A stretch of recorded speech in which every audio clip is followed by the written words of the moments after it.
Hi guys, Imbal, shout out to my wife Beth. I love you. Thank you for loving, care, understanding. Hi guys, ako dito si Bal. Salita ng aking laptop. Tinype ko lang yan sa Untitled Notepad.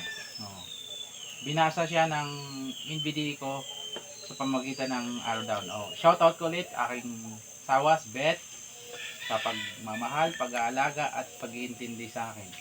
Salamat sa lahat at advance happy 16th anniversary sa atin ngayong April. So, guys, nakikikwento na ako sa inyo tungkol sa mga sinasabi lang sa akin noon nung ako'y nabulag. Ang tanong, bakit ako nabulag? Dahil ba daw mataas ang sugar ko? O kasi kalimitan yun ng dami nang tatanong sa akin, yung kalimitan na tinatanong kung mataas ang sugar ko, diabetes ba ako, ganon. So, kinikwento ko naman kung anong nangyari sa akin at maririnig mo na lang sa kanila na sabihin na ah, kawawa at bata pa kasi ako nung nabulag, 34 years old ako nung nabulag ako. Sabi ko, kawawa at maliit pa ang mga anak ko kasi apat ang anak ko. Sasabihin ako na kawawa at maging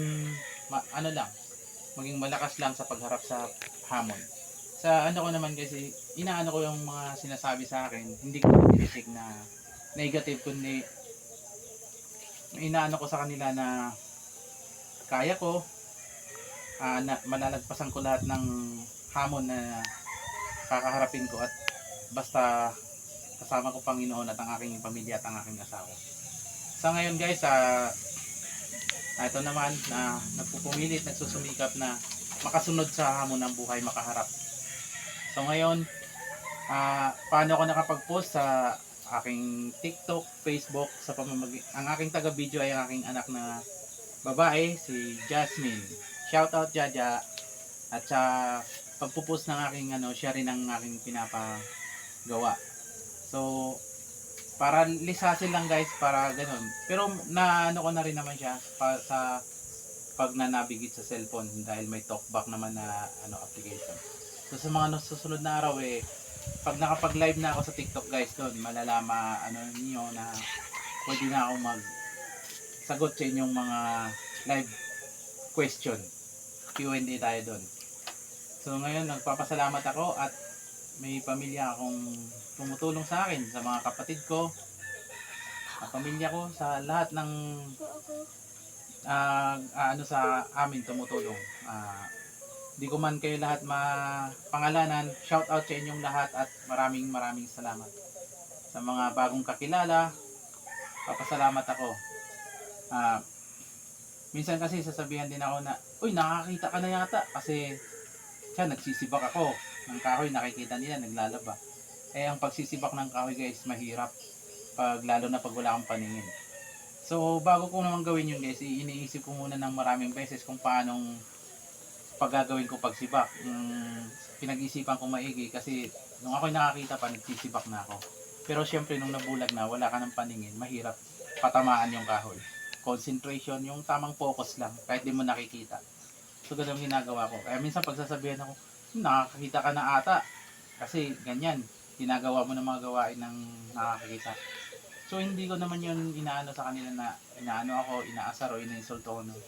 Inaano ko lang sa kanila na kaya kong gawin pa. May mga kaya pa akong gawin maliban sa yun nga, wala na akong paningin.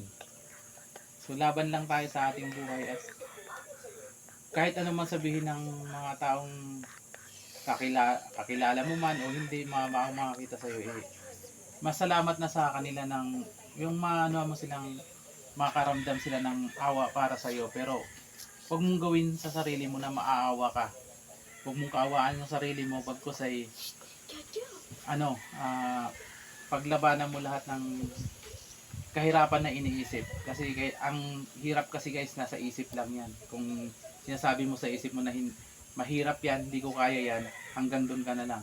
Pero kung iisipin mo na makakaya mo lahat, kaya mo, i-focus mo sa isip ng makakaya mo at hindi ka lang basta porkit nawalan ka na ng paningin, hanggang doon ka na lang magpapakaawa ka sa ibang tao, hindi tumindig ka rin at sabihin nga kumilos ka para sa sarili mo, para sa pamilya mo.